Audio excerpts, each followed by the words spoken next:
Hey there and welcome. So, everyone is talking about AI, right? But so much of that conversation is, let's be honest, kind of science fiction.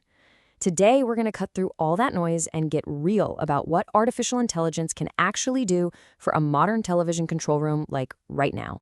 Now, just so you know where we're coming from, everything we're talking about today is pulled from a super in-depth research report called Modern Television Information Technology Requirements. This is actually part 8 of a 10-part series where we're breaking down this whole report. And today, we are laser-focused only on what's in Chapter 8, which is all about the future tech that's starting to shake things up. So here's our game plan. First, we'll look at how the future is kind of knocking on the control room door. Then, and this is the big one, we'll separate the AI hype from reality. After that, we'll get super practical and see how AI is actually being used, what kind of engine you need to make it run, and finally, what smarter broadcasting really looks like in the real world. All right, let's dive right in. Section 1. The future is calling. Let's talk about how these really powerful new technologies are beginning to find their way into the super high-pressure traditional world of the broadcast control room. Okay, so you see this? This is the nerve center of any TV station. It is a crazy complex place with a ton of pressure. And it's exactly because of that complexity, all those signals, all those feeds, and all the split-second decisions that a tool like artificial intelligence is finally starting to make a lot of sense. And that brings us to the main event, separating the hype from the reality. There is so much noise out there about AI, So our goal here is to just cut through it and figure out what's science fiction versus what's a practical fact for broadcasters today. The report we're drawing from, it really doesn't pull any punches. It says, point blank, that AI has been overhyped with unrealistic expectations. And we've all felt that, haven't we? That constant buzz that AI is going to change everything overnight. But, and this is the part that really matters, the quote goes on, practical applications are emerging that provide genuine value. And that is the real story here. The fantasy isn't here, but the tool is. So the challenge isn't about waiting for some big revolution. It's about being smart and finding where this tool can actually give you real results today.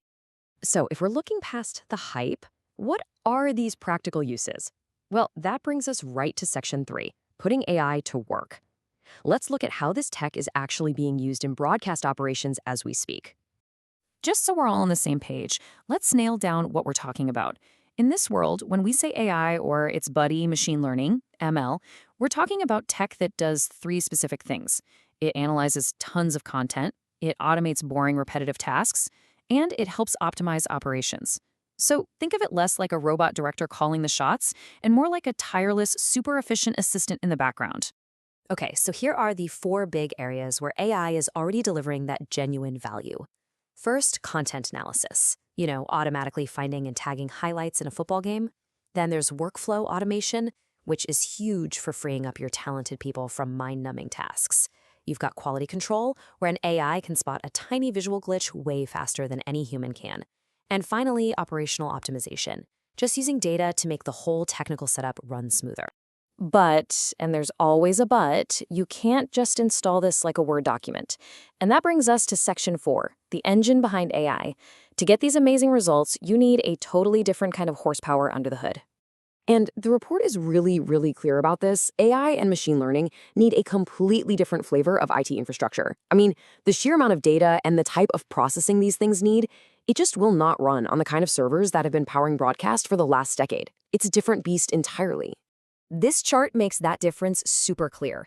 Look, traditional broadcasting runs on standard servers, conventional storage. But for AI, it's a massive leap. You need powerful GPUs, the same things that power high-end video games, because they can do millions of calculations at once. You need gigantic amounts of storage for all the data that train the AI models. And, this is key, it can't just be tacked on, it has to be deeply integrated into how you already do things. It's a whole new way of thinking. So, all of this brings us to our final, and honestly our most important takeaway here, smarter broadcasting. This is all about having a realistic idea of what this technology can, and maybe more importantly, what it can't do. So here's the bottom line. The secret to using AI well isn't about chasing the latest shiny object. It's about a really honest, clear-eyed look at its strengths and its weaknesses. It's about strategically figuring out, okay, where can this tool genuinely make us better? And also recognizing where, an experienced human is still the best option. And that leads me to one last question for you to think about. We've seen that AI is an amazing tool for certain jobs. But as these systems get smarter and smarter, I'll leave you with this. What's the one uniquely human role in television, the one job that you believe AI could just never, ever replace? Something to chew on? Thanks for tuning in.